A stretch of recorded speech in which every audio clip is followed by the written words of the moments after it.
Death and Aliens, an in-depth look at horror and sci-fi TV from two cousins who vaguely know what they're doing. I'm MK, And I'm Monica. and I would like to start by apologizing for the last few episodes having some real shit audio quality. I'm trying something new to hopefully work, but I bought this headphones at 7-Eleven for 100 baht, which is about $3. So again, I have no If it idea. does the job. Right. Also, the sound is not coming into my headphones. I'm just using it for the microphone, so I can only hear out of one ear right now, which is a great, great look. Cute. I really like it. Now, before we go in on our own personal weeks, for anyone who follows our Instagram, and if you don't, what the hell are you doing? Facts. Because something amazing. As you know, last week, our favorite scoop of vanilla ice cream had talked to us on our post, and he had liked posts of ours in the past. But this week, Mary Kate, I'll do a drum roll for you. This week, we were contacted by Joel De La Fuente himself, Mr. Dr. Johann Pryce. He commented on a picture of ours and shared it onto his Instagram story. And as you all know, I live in a different time zone than the rest of everyone who pays attention to this. So I woke up in the morning to messages from Monica and Courtney freaking out that this had happened, and literally called Monica still not even fully awake, just sobbing, crying. Yep. And because I was over at my boyfriend's house, and I was like, okay. So this happened today. I explained to him the whole story. And I was like, Mary Kate was asleep when this happened. I was like, so around 8:30 and 9:30, I am going to get a call from her. I can promise. 8:30 on the fucking dot. I get the group chat call, and I'm like, so did you see it? What is happening? She's like, hold on, I have to look. She's like, I just saw the messages that you guys are sending. I didn't even look at anything yet. Yeah, I hadn't even opened Instagram yet. I literally just saw a screenshot from Courtney that Joel had responded to one of my comments. And I couldn't coherently form sentences. I was just like crying. I think I said, oh my God, 400 times. Yeah. And part of it is just because I love him. Mm-hmm. And part of it is because, like, you guys know, I make all the content for our Instagram. And it's really interesting if you look, I showed this to one of my friends who is a social media marketer, like that's his career. And if you look at the posts that I made last July when we first started this thing versus the posts that I make now, like I have taught myself so much about graphic design and about like social media and just like the quality of the posts, the quality of the hashtagging and the timing and everything. Like I worked my ass off. And for it to like get recognized was really validating. So it was not, I mean, and also like this is episode 32 of our podcast. So we've been doing this for half a year and we don't really have the highest listenership. Like we have 20 subscribers on YouTube, but also most of you who are watching this are not subscribed. So rude, subscribe. And even, but here's the thing, Mary Kate.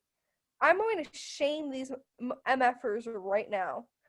The people that make our one video increase and stay at our number one viewed video are the people who have sneeze fetishes. Yeah.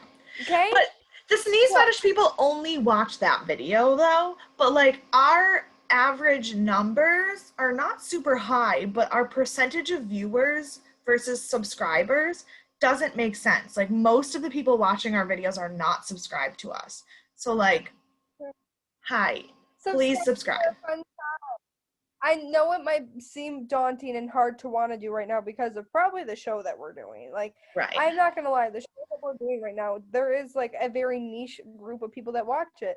And going into starting a podcast on a show that no one fucking knows about, not going to pick up right away. Right.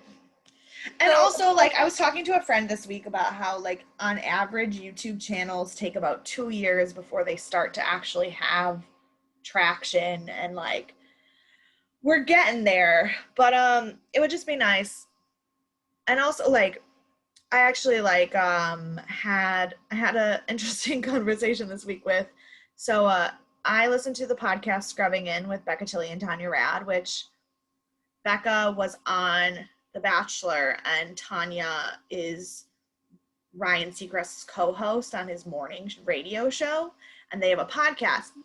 But the community, like the people who listen to that podcast, we call ourselves Scrub Sisters, and honestly, it is the most supportive community of anyone I've ever been in contact with online. Like, they're the best people. And a girl literally told me, she was like, I don't like horror. I'm a baby. I can't, like, handle any of it. I can't watch any of it, but I'll still listen to your podcast just to support a Scrub Sister. So I appreciate the people who will listen to us even though they don't know what the fuck we're talking about. Those are my favorite. That's very true. And, like, I know, like, getting into it, this was obviously a very daunting task, but I know, like, once Mary Kate comes home, I feel like the dynamic of the podcast will work a lot differently. Yeah.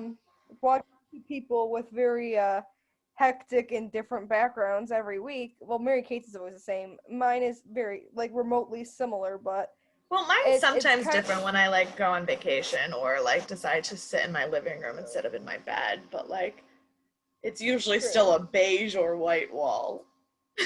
Exactly. Whereas, like, when she gets home and we're able to be together, like, I want to do, like, fun little segments in between the shows to, like, break up this big, like, hour-long hunk of time that we spend talking about an episode. Yeah, we're gonna have first of all, we're gonna have way better audio quality because we'll be able to actually use, like, a microphone recording system that is not, because we record this via Zoom, and so then I can clean up the audio a little bit on recording stuff, but it's never going to be great because I have to deal with internet connection and feedback and 2 different cameras running at the same time and 2 different types of microphones because of however we're recording. So it's just not ideal. And, like, God bless everyone who does their podcast remotely all the time. Like, I cannot imagine. I'm so tired of this.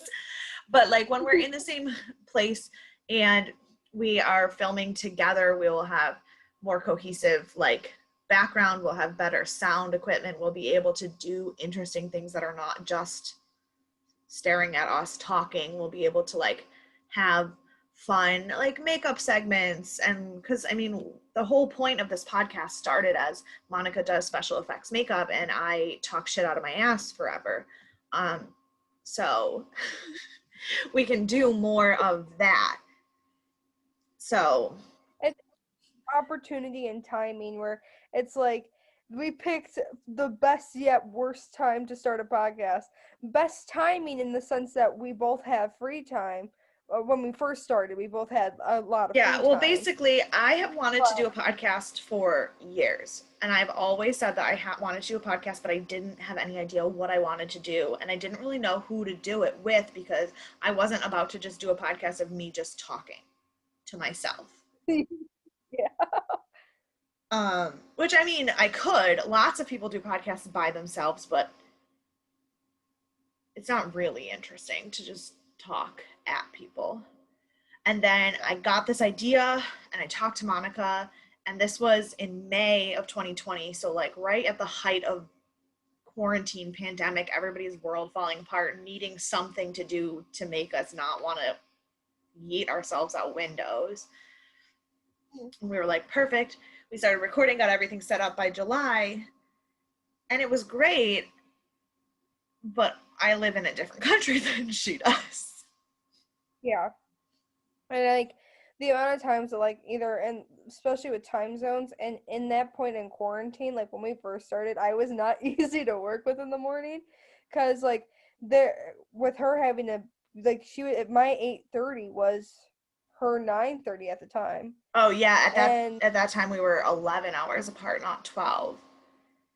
yeah, so, like, my 8:30 was her 9:30, and it was rough because, like, I would be up till like 5 in the fucking morning because time was a fucking construct made by man, and that it just didn't exist to me anymore during quarantine. It was just And the thing is, one for long. me, I'm not in America. I haven't had the same issues that people in America have had with quarantine, which doesn't mean that my struggle is better or worse. It just means it's different.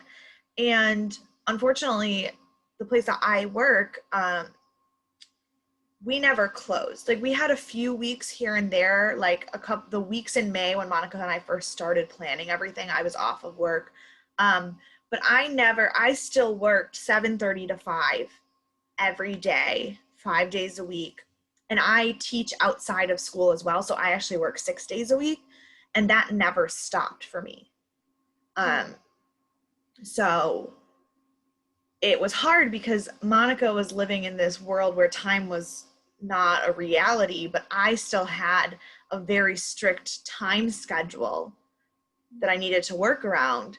So at the beginning, like, honestly, our 2021 resolution was to not look like shit in our YouTube videos. Mm-hmm.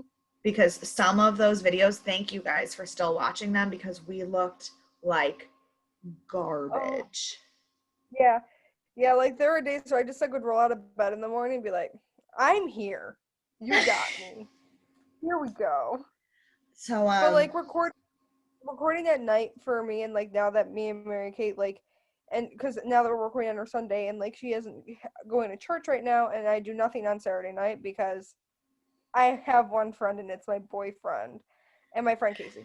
But, like, I don't see them, we don't do things, and it's still a panoramic outside, so I'm not, like, going and yeah. doing things. Yeah, so like But my work is opened up still, like I'm still teaching, and like the kids are back at school, but our my church is still closed. So I can watch services online, but I can't go to church. So Sunday morning, when I'm already awake because I'm used to going to church in the morning, I now have time, which means that we are a little bit better off for recording. I don't know what's going to happen when church opens back up. yeah, I mean, I'm still good with morning. Like, I'm better than I was in the middle of quarantine because I kind of have a sleep schedule. Where, like, if I go to bed at 1 or 2, and then I can still wake up at 8:30 if I need to. But, like, during the hype of quarantine, I was up to like 5:30, 6:30, and I Yeah. had to wake up in 2 hours to film, and it was just I would sometimes I literally wasn't be happy. sitting there and I would check my Facebook Messenger or like my Facebook, because I'd be obviously awake and during the day and like talking to people, and it would be like Monica Lodick active 2 hours ago, and I'd be like, this fucking bitch better wake up in the morning. Mm-hmm. Yep. And there was I think one time that it was rough There was one because time. There was one time you when almost. there was one time when there was other stuff going on that Monica had neglected to tell me about, um, which if she had told me what was going on, I would not have been upset, because it was personal family things that like I totally obviously cared a lot about once I found out. But bitch did not tell me, and then she slept through my call 18 calls in a row. And I literally Because texted her and said, like, I cussed her the fuck out. I was so yeah, mad. And then she woke up and was like, you can't fucking talk to me that way. And I was like, you right, but communication, bitch. yeah, because what happened was is so the thing that happened had happened, and Yeah. I was sleeping downstairs, and I because after everything had happened, I was talking to the people that had concerned, and I fell asleep downstairs while my phone and laptop were still up. Now, mind you, before I went downstairs, I had just exited a call with my boyfriend at the time, but like the little window on my laptop was still open saying that I had just got off the call with him, so it kept saying that I was in a call on Facebook. Yeah, so I'm calling her and it's telling me that she's ignoring my call because she's talking to someone else. So I am like, the fuck, bitch? So like I could see why Mary Kate was angry because she was like out of the loop. This shit like just all like happened at once, and then I just passed so out. Basically, we have both had to learn a lot about communication. Yeah. And honestly, that whole tangent was basically just to say thank you for supporting us through this nonsense, and hopefully, eventually, this will be a good podcast. Yeah, I have a lot of faith.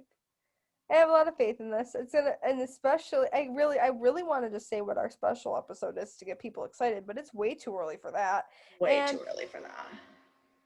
But just know that when it happens, people will be excited for it. So.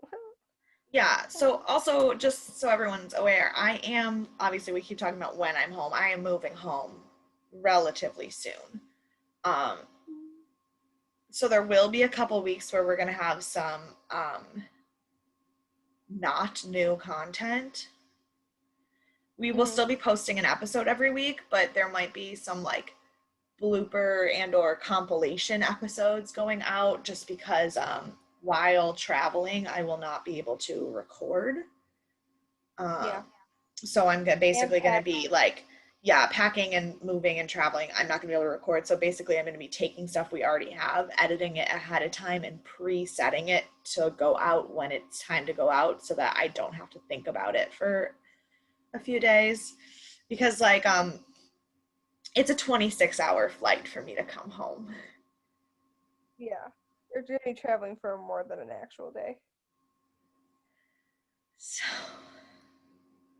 and that's just the actual flight. Like, that's not including packing my apartment, going to the bank and closing my bank account, closing out everything at work, like getting to and from airports, like all of the things that I have to do. Are going to be very stressful. Your mouth. I keep thinking about how fast it's actually happening, and I'm very excited to go home, but the anxiety I have about the things that I need to do in order to get home.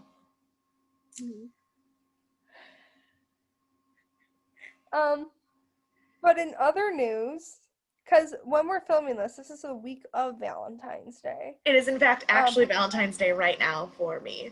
So happy second Valentine. They're really cute. And like it sucks because like last week we were talking and like, oh yeah, it's Valentine's Day. So the episode you listened to last week was Valentine's Day's episode. But you know, what's a week later, right? So what is time? Gem, sweetheart, literal gem, and he wants me to play Minecraft with him. And I'm like, well, I want to be the witch who lives in the woods with a cottage and domesticates all the foxes. He's like, well, you can't really do that in Minecraft. And I got very upset about that because I love foxes. So he, being the gem that he is, got me a Minecraft fox because I can't domesticate him. And I named him Scout. And I think that is the perfect name for him. He is so adorable and so derpy, but because everything is kind of like rectangular, kind of gives me a Perry the Platypus vibe. Oh my god, I love Perry the Platypus. I did actually get a very wonderful Valentine's present. It was from an 8-year-old, because, you know. But your kiddos. My kiddos. I got a card, and it said, actually, no, I'm going to read it, because I fucking cried when I got it. Hold on.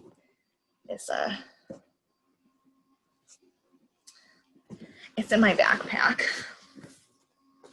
Backpack.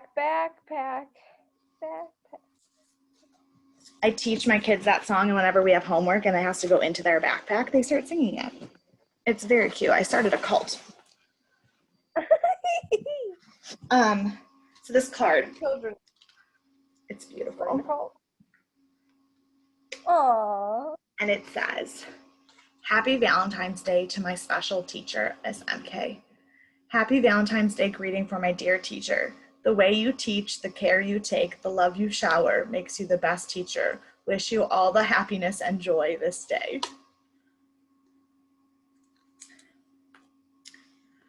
And it came with this 24 karat gold plated rose.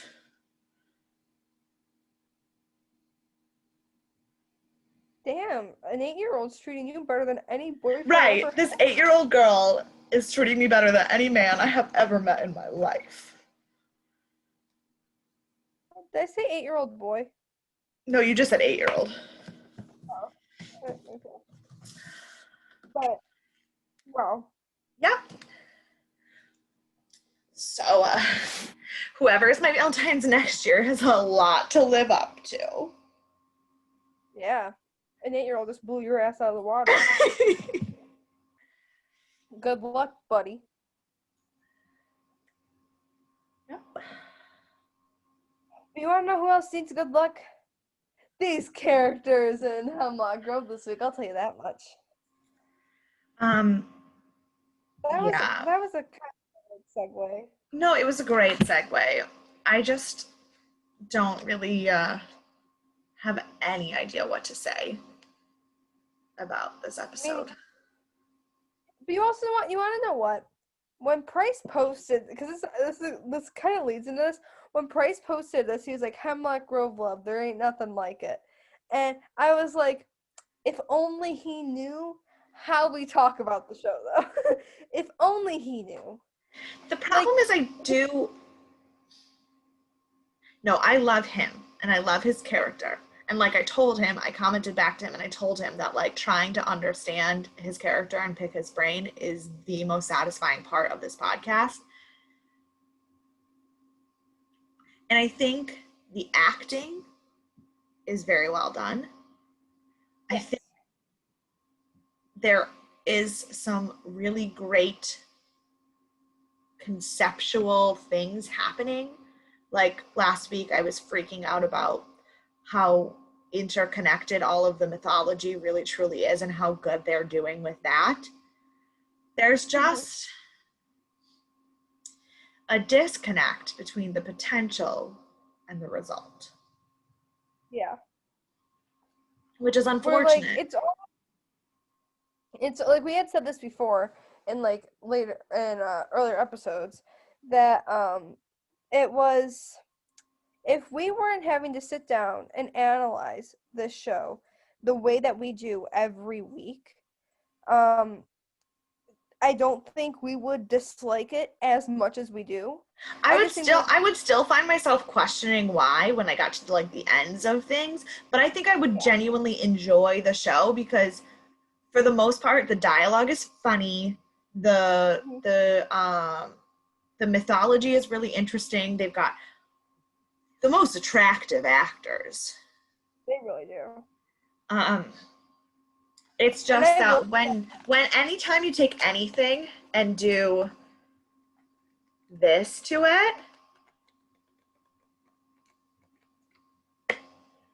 it stops being as enjoyable as it would be if you brainlessly watched it. And like, I honestly, like this episode, there were some moments where they were and then like this whole episode was kind of but interesting at the same time. And by the end of the episode, I was like, holy shit, that's where they're leaving us off. What the hell is going to happen now? Where it was like that same, okay, the pace is starting to pick up that we had in season 2. And I'm like, great, I'm going to get all excited, and then it's all going to fucking suck again. And I can't wait. So. Yeah. I don't know. Like, the thing is, I genuinely, there were really, really good things in this episode. But I've realized they're spending a lot of time on plot points that I don't care about.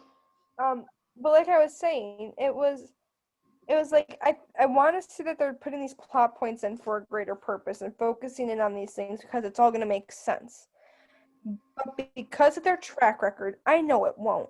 I know it won't. And that's the most upsetting thing I think about it is because like we're learning about all these things that we don't know if they have potential, but because they're focusing so much in on these side things, that it has to have some like insane repercussion type of thing. Like, you know? Yeah. So when I think it like doesn't, so I think like one thing like and it's one of those things where I think they take what the fans are reacting well to and try to run with that, but they didn't do a great job. Like last season, the Destiny Andreas storyline was like probably top 10 best storylines. Everybody loved it. Everybody loved seeing Destiny happy, blah blah blah. Of course it's Hemlock Grove, so nobody can be happy. I get that.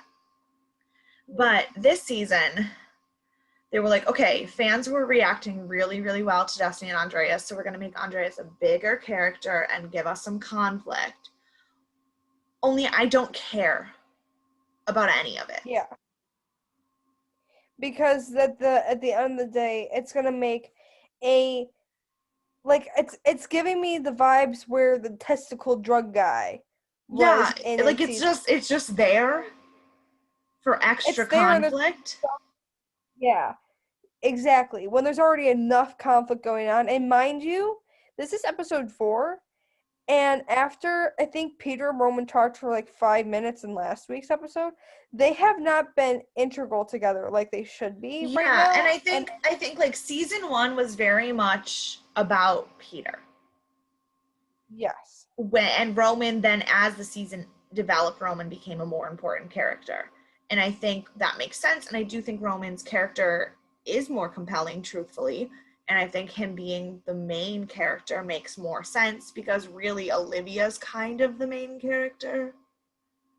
Yeah. Which means Roman really is because his conflict with Olivia is the main issue. But Yeah. Peter honestly feels unimportant. Like this episode, I could have done without all of Peter's scenes, which is not great. Like I love Peter as a character, but the way they're writing his plot this season, we could just skip all of the Peter and Destiny stuff and have the same season. Yeah, I feel as of right now, yes. It'd be a lot shorter. We would still probably be on episode 1, but I mean, no, we would have plenty. These are such long episodes. true. This one was only 54 minutes, but last week was 57, and episode 6 is 59 minutes.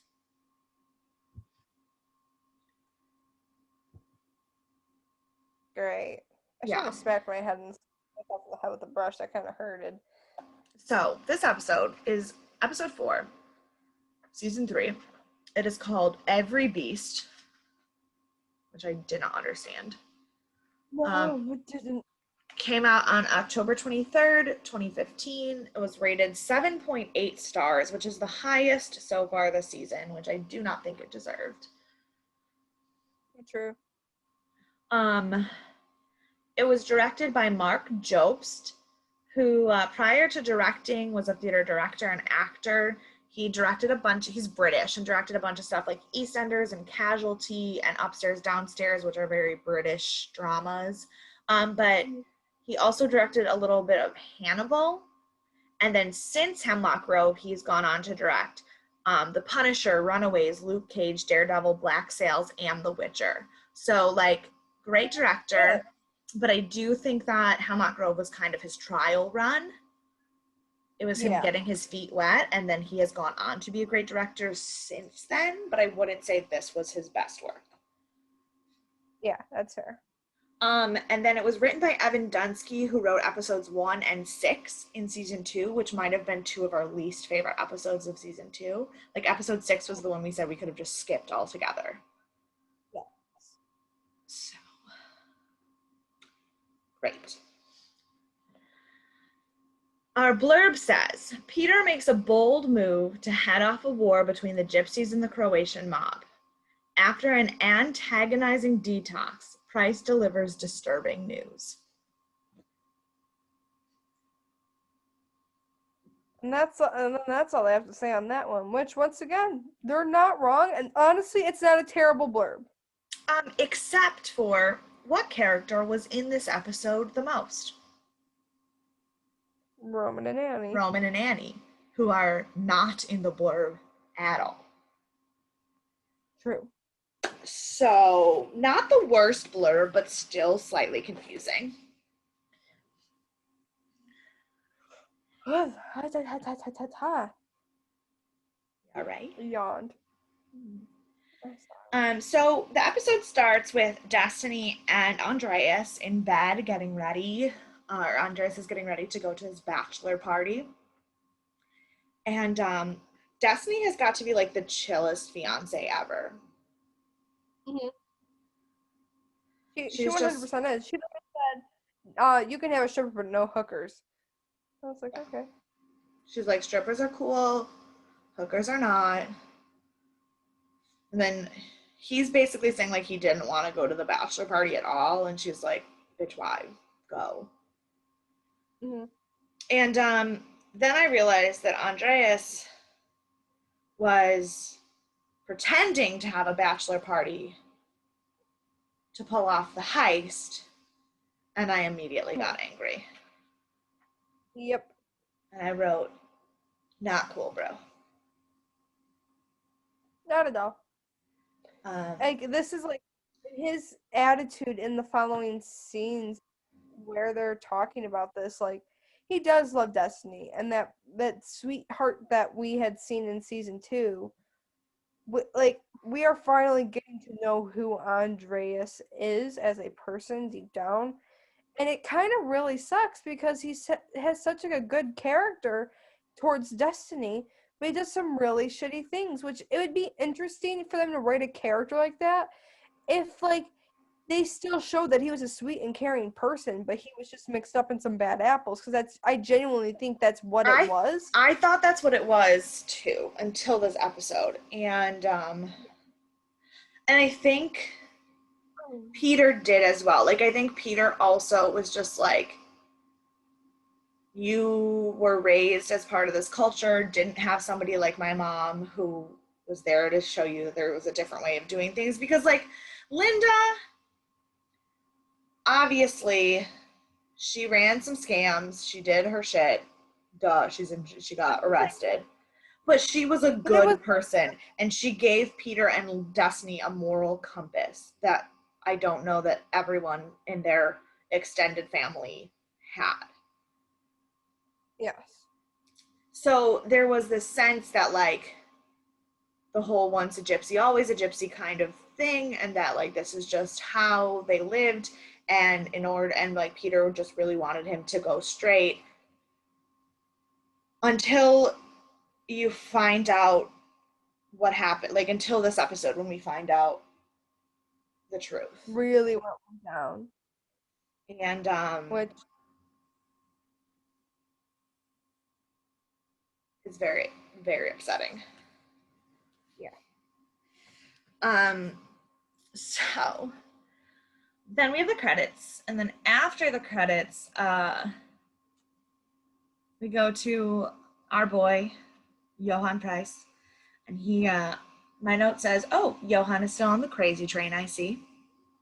Because he is just talking into his little recorder thing, but, like, straight losing it while he's doing it.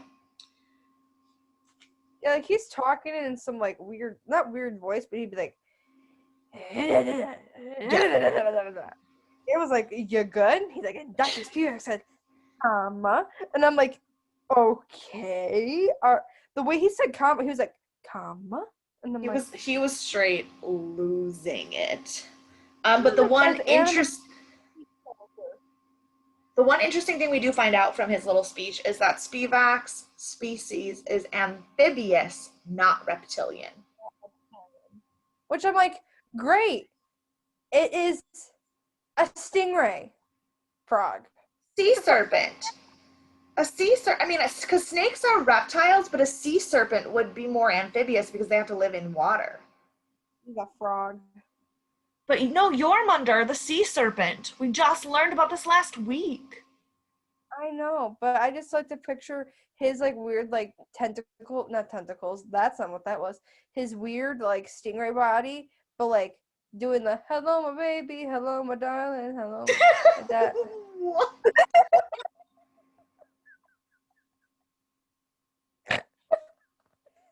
Listen, it is 11:30. So basically, he's Michigan J. Frog from the WB, but also a stingray.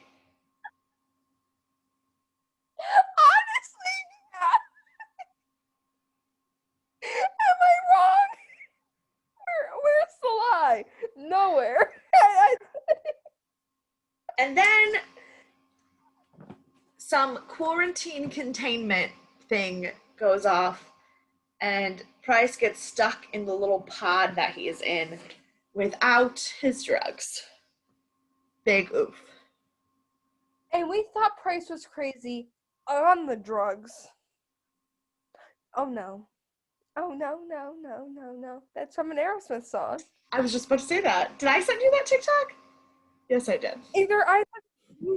Yes, you sent it to me. Yeah.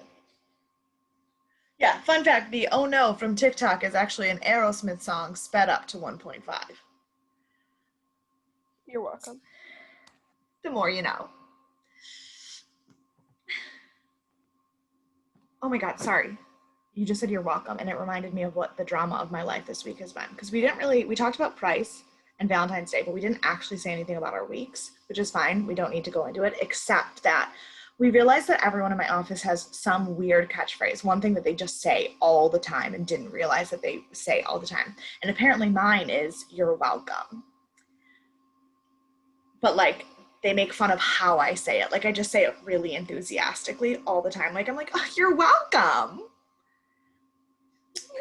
To the point where, you know, the character from Awkward on MTV who like, she every time she says anything, she's like, yeah, blah, blah, blah.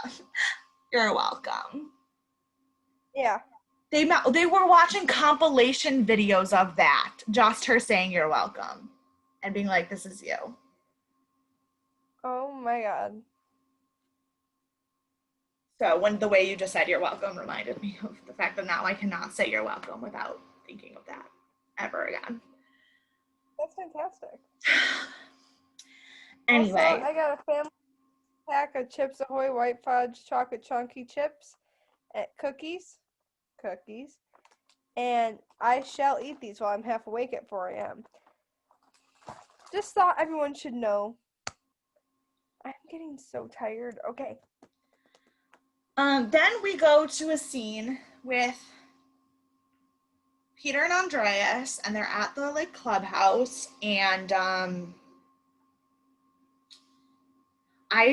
they're fighting about the drug heist still, and I have no idea what Peter said, but it was not kind because I wrote, damn Peter, that was fucking savage.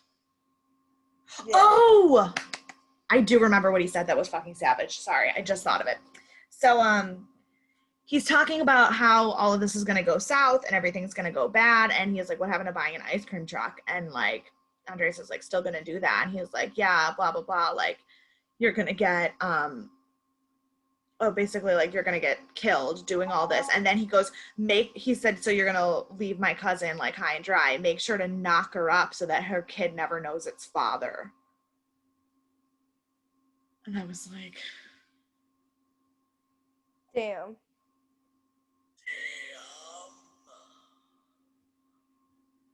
But then my next note says, but not as fucking savage as the Croatians, because those bitches killed everybody. Yeah. Like, the main, like, 6 of them were obviously to get killed, but, like, the rest of their guys were just murdered and, like, laying on their faces. They were, like, lined up. They were lined up like a firing squad. Yeah. And it was rough. Very rough.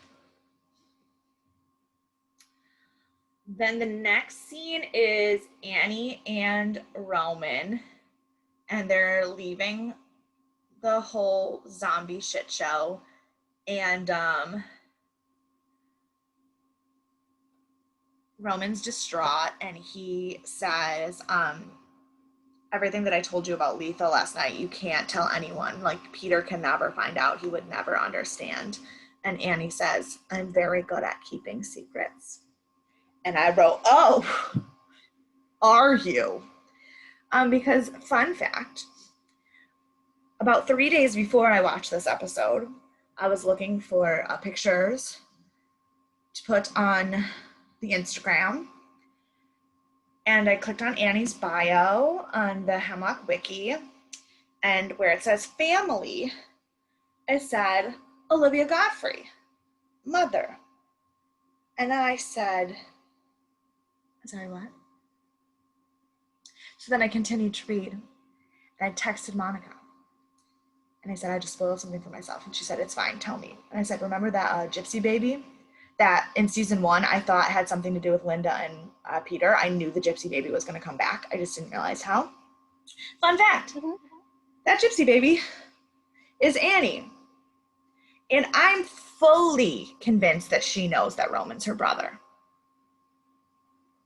And this will honestly comes out and is unveiled later in this episode. Which I was very happy that they talked about it in this episode because I didn't know if I was going to be able to keep my mouth shut. Yeah. And so when she texted me about this like 3 days ago, and then we both watched the episode. She watched it last night. I watched it today. And for it to be like, actually, no, I watched it Friday at work instead of doing my work for the last 2 hours I was at work, and that was a mistake because this episode was not safe for work. No, definitely not. Not at all. But when she texted me that, I was like, I'm not surprised because we had already gotten kind of a little bit of a spoiler where it was like Roman really needs to check his bloodline before he finds another girlfriend. Facts. And I was like, and we had been warned by friends who had seen this season that it was going to be like extra incesty, and we were afraid that that was going to mean some Olivia Roman shit that we were not prepared for. But thank God it isn't. It's just that Roman's in love with another one of his half sisters. I'm still scared that some Roman and Olivia shit will happen. He's already fucked 2 of his sisters. He really can't fuck his mom, too. Like, that's just a lot. Listen, I don't make the rules. His own mother forced him to rake his other sister. I'm censoring ourselves so we don't get demonetized. We've never been monetized to get demonetized. True. But y'all know what I mean. His mother forced him to force himself upon his other half sister. And his mom was way too sensual with him in all of season 1. Way too sensual. Way too sensual. There were times where I thought she was just going to kiss him right on the lips like Tom Brady kisses his son. I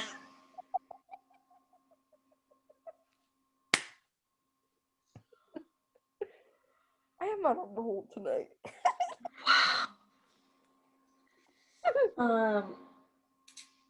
And then they decide they're gonna go rob a bank, which the way that it was edited made it seem really funny. I already knew what they meant, like as soon as they said it, because I watch a lot of vampire shows. But it was like Roman was like staring blankly, and he's like, we need to hunt then. And she's like, no, let's go rob a bank. And then it just flashes to the next scene. So like, you have no idea what the fuck they're gonna do. Although robbing an actual bank, I don't know how that would help them. Yeah, I don't think it would have. So I think the only option was to rob a blood bank, but... And then we go to a scene with Olivia. And she's getting dressed. And she calls... Klaus. Pryce. Well, she calls Pryce, and Klaus answers the phone and was like, yeah, Pryce can't come to the phone right now. He's indisposed. And she's like, she literally goes, tell him to wipe his ass. I'll be there in 15 minutes. And then turns out that she is starting to have like weird gray veins, and her skin is all decrepit, and she's looking real gross. Mm-hmm. And then we go to Shelley at the Rooster Poot, and Ador is talking to her. They set up a cute little stage with lights and stuff, and she's reading a book, and he's like, what are you reading? And she says that like Emily Dickinson, the poet, was like her only friend when she was growing up, and he starts quoting a beautiful Emily Dickinson poem, and I literally wrote, of course Ador can just drop some Emily Dickinson and melt Shelley. BDE right there. Yeah, my new obsession is this man who talks like Matthew McConaughey and just has like the biggest big dick energy I've ever seen. Yeah, honestly, Shelley has a crush on him. I have a crush on him. I always have crushes on so many of the other male characters, but I just remember Roman. I'm like, no, it's not possible. Dude, I mean, Bill Skarsgård finds this shit. I'm so sorry. Ignore it. I mean, we also had the realization that after Joel de la Fuente liked our stuff, if you ever actually listen to this podcast, the number of times that I've asked him to choke me and on other uncomfortably sexual things is a lot. Yeah. It was really funny because right after having this conversation about how uncomfortable it would be if he saw how much I wanted him to choke me out, I went on Twitter and someone had tweeted and it said, I would kindly request Joel de la Fuente to beat the shit out of me. And he and he retweeted it and was like, this is very disturbing. And I go, ooh. I've said and I literally tweeted back at him from the podcast Twitter and was like, yeah, I've said very similar things.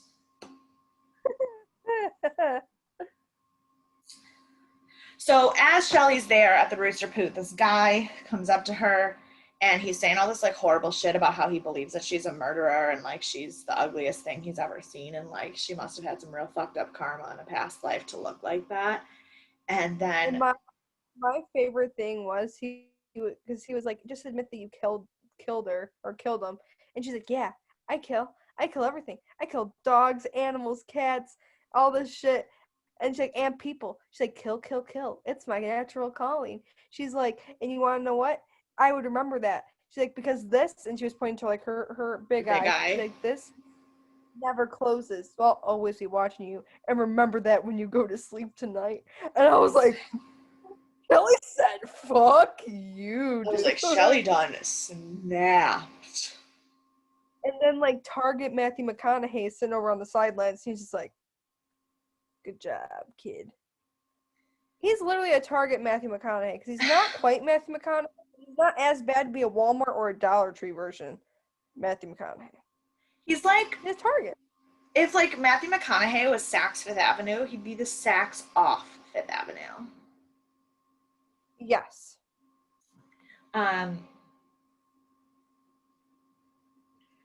Then we go back to the whole dead werewolf thing, and everybody's kind of freaking out, and Andreas is like losing his shit, and Peter is very calmly like telling them what they're going to do. And of course Andreas gets pissed off that Peter is like trying to be in charge. But my note was just that Andreas is reacting incredibly emotionally, and at this point we don't know why. We find out later why. He's like, it's not like he's making these decisions or going based on this shit based off of like impulse or like, because I was thinking maybe he's a wolf and we don't know, or maybe there's some weird shit. Right, like for a while I thought he must also be a wolf because he's just been so jumpy and like stressed out and like aggressive the last few episodes. And he's also been very skittish, like very skittish. But I mean, when you're hiding massive secrets from everyone you know and they're getting people you care about killed, well, I'd be skittish too. Asshat. Yeah. Yep. But so we don't at this moment know why he's reacting so emotionally, but he is. He's acting very emotional, and Peter is basically like, I'm gonna go find out who is behind this, set up a meeting, you're gonna clean up. And he was like, you're gonna scrub every inch of this. He was like, put the bodies in a truck, take them out somewhere, blah blah blah, like leave them. And at this point it's still winter. He's like, leave them so they freeze, so that the bodies decompose slower, so that we have more time. And you're gonna scrub this place till there's no blood, and when there's no blood left anywhere, you're gonna scrub it again. And I'm gonna figure it out because I'm the only one using my fucking head right now. Yeah. Um Then Andreas and what later we'll know as his uncomfy conscience. I'm not gonna say they are like his guilty conscience. yeah. Calls Stephanie and tells her that he loves her and that gave him a really nice watch with a note that said "I love you." Oh my god, but it was really funny because he made her super sus in that, like, she was super suspicious of him in that after that phone call, because she already had a weird feeling because it's Destiny and she always knows when something's fucked up. But in that phone call, she was like, "Did you like my surprise?" And he was like, obviously he just got surprised with half of his men dead, so he was like, "What the fuck? What do you mean your surprise?" Mm-hmm. And she was just talking about the watch that she gave him, and so like it was just like real awkward. Yeah. It wasn't like their normal dynamic, which obviously later is understand why. Um so after all that fun jazz, he hangs up the phone. They say love you, bye byes. Now after that last scene where after Andreas hangs up on Destiny And and the they say next goodbye. scene, as you can see, I'm very stressed out about it because my hair is going up. Oh, it's blood bank time, baby. Um, they go to the blood bank and they rob the blood bank, which is all well and good. But it's what happens inside the blood bank that is questionable, especially given the information that me and Mary Kate had just found out on our own and not even in the show yet. Imagine if we had known this and found out in this episode after this. Oh my god, if I didn't already know when I watched this, I would have still been uncomfortable.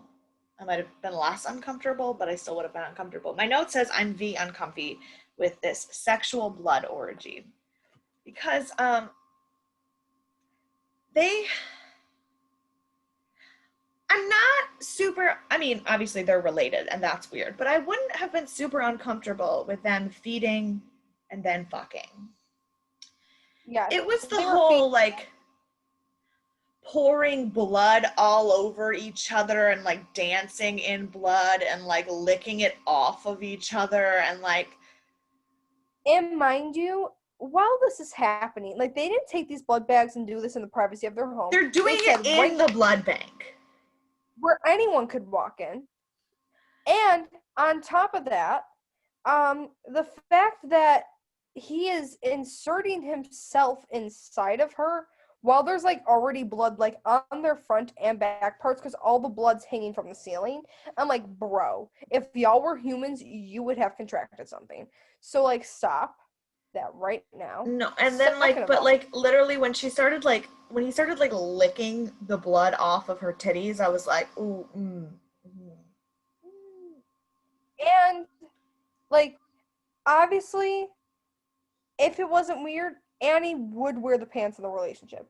She literally grabbed this motherfucker's face, tilted it up, and like poured the blood in it, like aggressively, but like sexually aggressive. Like, you know what I mean?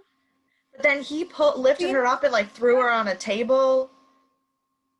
And in that moment, that's when I knew I wish I was Annie. I'm sorry, Bill Skarsgård. We saw his butt again. We did. And once again, I was very uncomfortable because his butt to shoulder ratio doesn't make sense for me. That's why me and Bill Skarsgård had the same, our asses are built the same.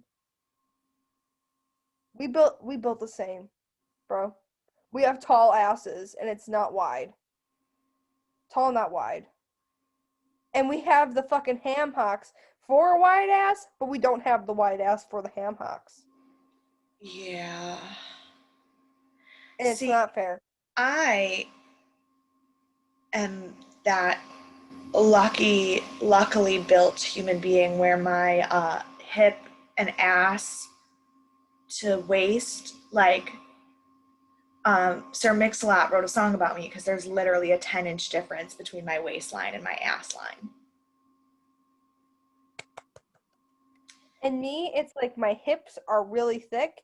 And you would like from the front, you think, wow, she's got a rockin' ass. Then I turn to the side and go, where'd they go? That's a magic trick. Hello? Hello? Gone. Disappeared. It's like the what's the how do you do that? Where it's like the how do people do that trick? Oh, it's this. Yeah, the sliding thumb. Yeah. Oh, it's the. I can't. Ooh, ooh, ooh, ooh. Oh no, you do this. Yeah. And you go. Ooh, ooh, Yeah. ooh. I figured it out. That's how me from the front, me from the side. my ass from the front, my ass from the side. God, So I'm so tired. So then, as they're literally like, it got really graphic too. Like I said, I was watching it at work, which was a big mistake because it was straight up pornography. Yeah, like we saw a real close up of Annie's like actual nipples way too many times. But also, like, you know how we made the comment in when we watched Halloween about how there's no way that what was happening on that bed was actually sex. Mm-hmm. The motions in this scene were there, that was sex. They said, you want to know what? Here's a fun thing for Bill to do. You're gonna film a porno and it's gonna go in a show, and you're gonna actually have to fuck this woman. And action. So while they're doing that, um, a security guard walks in, and Roman immediately like gets off of Annie, and they Walks both over to him, ding, flinging out. they both grab their clothes. No, Roman was naked for that whole end scene until before they left. Oh, I thought Clearly, I thought he also pulled his pants on. I don't know. my eyes were locked on that fucking ass that whole Of course they were. So then Roman immediately jumps to, this man's gonna kill us, so I'm gonna kill him first. Whereas Annie's like, please just let us leave. Like, she's trying to calm down, she's trying to get dressed, she's apologizing. And I realize in this moment that Annie hates being up here even more than Roman does. Mm-hmm. Which is saying something. They're like the perfect depressed couple. Yeah. Depressed incest couple. They'll make more incest baby.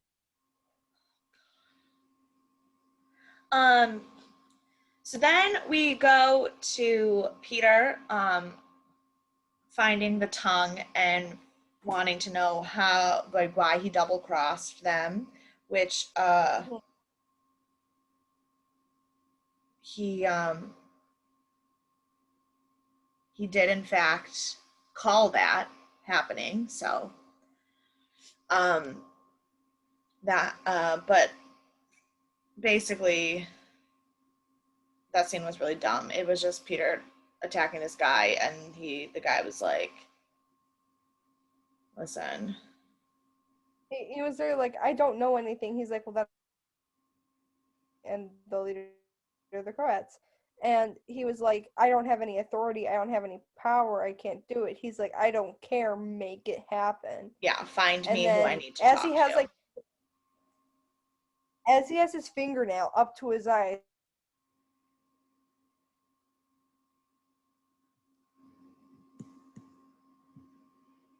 godfather. You don't need to put a horse's head in anyone's bed. I'm gonna be honest. You disappeared for a minute there. I got finger to the eye, godfather. Oh, I was saying, this is the godfather. No one's going to be putting a horse's head in somebody's bed. Like, y'all need to relax. Yeah, it was straight up. I mean, we are working with the mob, so like. Well, true. And then we go back to Roman dropping Annie off at her hotel, and he's like, you can still stay with me, and she's like, no, I need to be alone. And he's like, really? He's like, when will I see you again? And she just gets out of the car, and I wrote, poor Roman, falling in love with his sister again. Yeah, I wrote down a note that said, poor sad Roman. Sad Roman. Then we go to what might be my favorite scene in the whole episode. Pryce is still locked in his box and is straight up losing it as he is going through withdrawal symptoms. And Olivia is there and she's like trying to talk to him. And Pryce just screams, I fucking hate boxes. But he says it in like such an intense way and like so like ridiculous that I said it's now my second favorite line of dialogue ever, right after I don't like sand. Which if you don't know what that line is from, you should not be watching this. If you don't know what I don't like sand is from, did you even fucking live? Have you been on any social media ever in your life? Because if you're a Gen Zer, you have to know it because it's on TikTok all the fucking time. And if you're a millennial, you watched that movie when it came out. Facts. And if you're a cusper, you do both. That's me, baby. The amount of times that me and Cody will just stare at each other and go, I don't like sand. I'll be like, yeah, it's rough, of course. And it gets everywhere. So, then Olivia and Pryce are just screaming at each other from she's outside the box and he's inside the box, and they're yelling at each other. And she's like, why are you, what was that? Like an old married couple. Like an old married couple, but she was like, are you hiding Shelley in the White Tower? And he's like, you lost Shelley! And they just start screaming at each other. And then they're talking about the video. Like, Shelley. He's like, are you fucking kidding me? What the fuck? And then she's like, why are you watching rat cannibal porn? And he's like, that's what lab rats are for. And she's like, what does it have to do with what's wrong with me? And he's like, not everything in this lab or this planet is about you, Olivia. And they're just screaming at each other. And I said, I should not be fucking laughing at these two idiots as hard as I am right now, but I'm dying. It was pretty comical to watch. And then Olivia, I wrote fake compassion. Olivia is my least favorite Olivia, because she's talking to Klaus and she's like, we both just need to like love him back to health right now.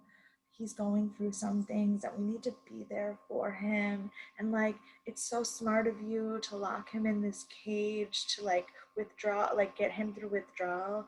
And Klaus is like, validation. And then she's like, bitch, let him out.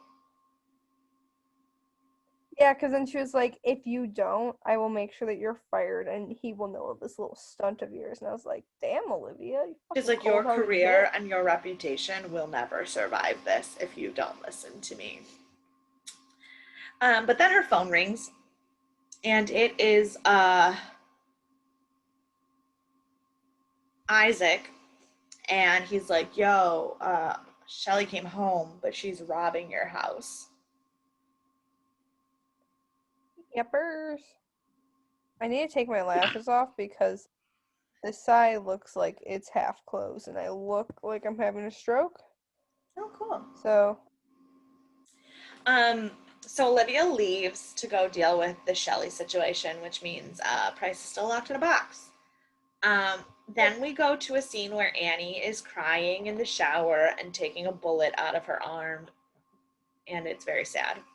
he did get shot by the security guard. Yeah. In that scene. Then,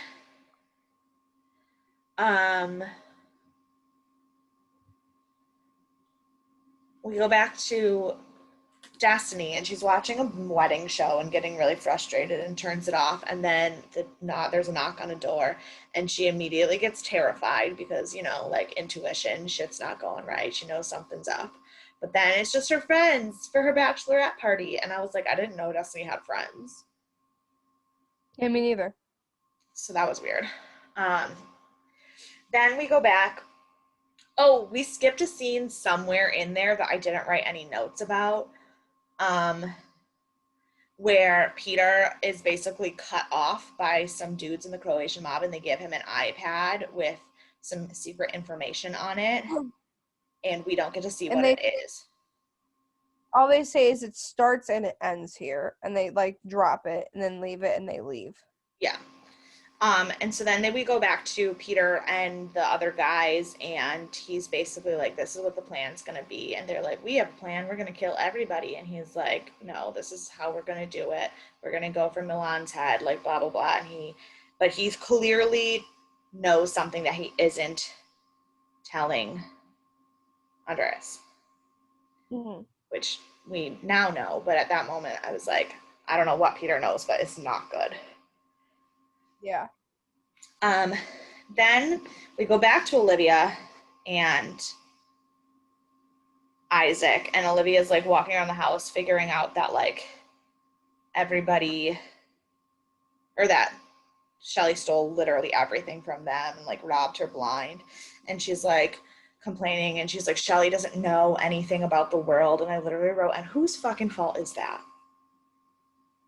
Exactly. You were her parent. And then there's a knock on the door, and it's Annie, and she's like, hey, listen, I have to tell you something. I'm your daughter. You're my mom. I'm your daughter. And she's like, no, who paid you? And she starts speaking in Romanian, and she's talking about Dimitri, and like says that her name is Magdalena, and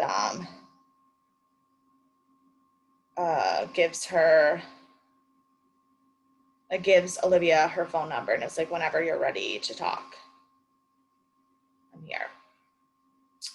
And I wrote, thank God we found out in this episode, because like I could not hold that in anymore. Yeah. She went, I can't do the Vine where it's like, you are my dad, you're my dad.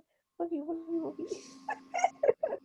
Like Annie is popping up to Olivia's house. The other thing is, she's like, my dad said that he never stopped loving you, and Olivia freaks out, and she's like, he's a liar. They all are. Like, and we see, for a split moment, we like see the pain, because Olivia's so callous and like so heartless. But you have to remember that Dimitri robbing her and leaving her in the woods so that she committed suicide and turned into an au pair, like, that was the beginning of her being heartless. Like, she wasn't before that. Yeah. So, like, this man telling his daughter that, like, he did actually love her, like, after everything that she went through, she's like, no, he didn't. You don't know. Men are liars. Men are garbage. Men ain't shit, bitch. Facts.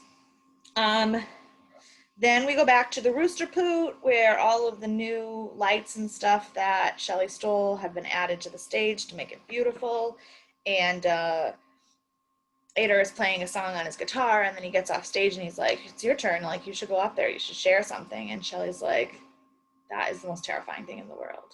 And he's like, which means you should do it. Like, push through that fear. And like, he was just being so wonderful. Yeah, and I was like, she said, run towards that barking dog and make your fear your ally. Why do I fucking remember that? It was great. And I wrote, I'm seriously obsessed with Ader and how he cares about Shelley after like 1 minute of knowing her. If it turns out that he is not a good person, I'm gonna be so angry.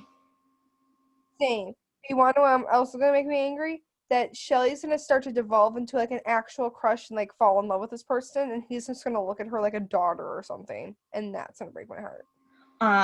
But then he's like, why don't you get up there and read poetry? And she's like, yeah, that's kind of terrifying. He's like, yeah, but you'd be denying the world the beauty of what Miss Emily Dickinson has wrote for us. And she was like, I'd be a total Eeyore if I did that. And I was like, oh, Shells. So then she does get up on stage to read her poem and then passes out. Yeah, she went, here's a few lines, gone. And then we go to Pryce in the box, and he is at the stage of withdrawal where he's hallucinating, and we see baby Pryce. And it kind of looked like he was in a stop motion 1940s film project like those rats were. It's like, that's kind of funny. And then like Pryce like about to snap out of this weird shit that he's going through, but then he doesn't because Olivia ruins everything. And then Olivia didn't ruin everything. A janitor. No, I know that, but I'm saying by her knocking on the window and she's like, Pryce, are you listening to me? And he goes, fuck you. Yeah. Like, but so then he's like still in withdrawal and everything, and like he's getting close, but he's not there yet. And then a janitor figures out that the switch was locked on accident, malfunction, and fixes it. So the box opens and Pryce runs. He books it, runs, freaks out, and goes and like takes all his pills again. And then he chews. Like them bitches were like the Altoids and just munched on them. Yeah. Then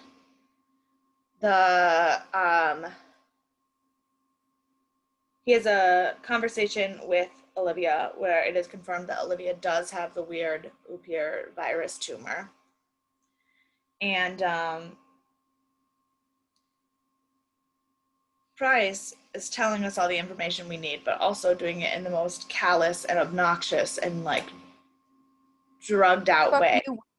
Yeah. So basically this weird tumor virus, Spivak made it. And he made it with the intention of wiping out all Upirs. And that's what that rap video was. It was a project that Spivak had initiated to have one thing feed off its own species, and that it's a pathogen as well. And this pathogen apparently does not affect humans. It only will affect an Upir. Yeah. And as far as he knows, it has not affected Roman yet. And we also don't know how it spreads, and there's also no known cure for it as well. And there's also no known treatment to even make it easier to deal with. Exactly. So then we go back to the bachelorette party, and Destiny is still starting to like freak out a little bit. And somebody shows up at the door and she's still really, really nervous, and then it's just a stripper. And she ends up having a fun time, and I'm like, hell yeah, Destiny. Then we go to a scene where Peter and Andreas are at this house and they're gonna like find the Croatian guy, and then it turns into an ambush and they like attack Andreas. And I wrote, Peter, what a bitch, because I thought Peter like double crossed Andreas for no reason. And then we see why the Croats are so mad at Andreas, and it's because he was fucking one of the Croatian girls, and like basically was his plug to get in with the Croatians, and then because of her getting in with them, he stepped on them and like gave them fake product and like double-cross them. But the timing of all of this means that not only did he cause the whole war between the Croatians and the Gypsies, he also cheated on Destiny. Yeah. Which is why Peter's so upset. And I wrote, never mind, fuck Andreas. And the icing on the cake in this scene is the guy at the head of the Croatian mafia, he's like, what are your favorite movies? Horror, comedy, porn? He's like, I love comedies. He's like, I like porn, but I love comedies more. And he flips on the projector, and it's literally a sex tape of Andreas and of this Croatian girl. Yeah. And mind you, the Croatian girl and her two parents are also standing there. And she looks like she had just gotten beaten. Yeah. And after the video gets shown, the head Croatian is like, I want you guys to get on the plane far away from here, and I never want to see your faces again. And if I see them, I'll cut you up and feed you to my dogs. Basically. And then, like, Peter's like, basically, like, I brought you him. This is over. This ends. No more of my people get hurt. And the Croatian guy agrees, and they shake on it. And Andreas is like, are you, like, kidding me? You're going to do this to me? And he's like, you got my family killed. And no, like, yes, I'm going to do this to you. This is the only way to stop a war that we did not need to be in. And so then they start to drag Andreas away, and Andreas gets very angry and says some very inappropriately rude things to Peter about him being gay, and I was very upset. And then they shoot Andreas, and both Destiny and Peter feel it. Like, neither of them are there, but they both stop, and you can see that they physically felt it. And then the episode ends. And that was the only reason why I was like kind of like intrigued for next week, because I don't know how Peter's going to explain it to Destiny, how he's going to explain it to the guys. Like, I just really don't know. I mean, the thing is, explaining it to the guys is not going to be as hard, because he's going to be like, yo, like, this is what he started it. He got us into them. He's the one who got us caught. Like, but explaining it to Destiny is not going to be fun. Yeah. Especially after a couple weeks ago when Destiny, like, when he tried to tell Destiny, like, that you don't know what kind of person Andreas really is, and she got mad at him.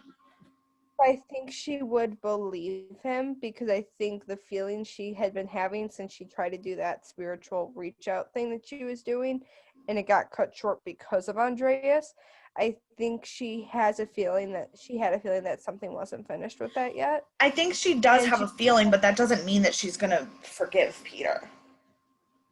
No, she might not forgive Peter, but Peter might also not tell her the full truth. I don't know how he cannot. He might say that they cut up to his ass because he did X, Y, and Z with this girl. I don't know. And they stepped on him because of that. So yeah, so next week we have to deal with Destiny finding out Andreas cheated on her and is dead, and also Roman fucking his cousin. Sister. Sister, yep, sorry. Sister. And Olivia is dying. She has cancer. She has ear cancer this time. Yeah, and also, so in this interaction that we had with Mr. De La Fuente on the Instagram, Courtney had said that watching Pryce this season was giving her anxiety. And I was like, girl, you've only finished the first 2 episodes. Imagine how I feel. I finished 4.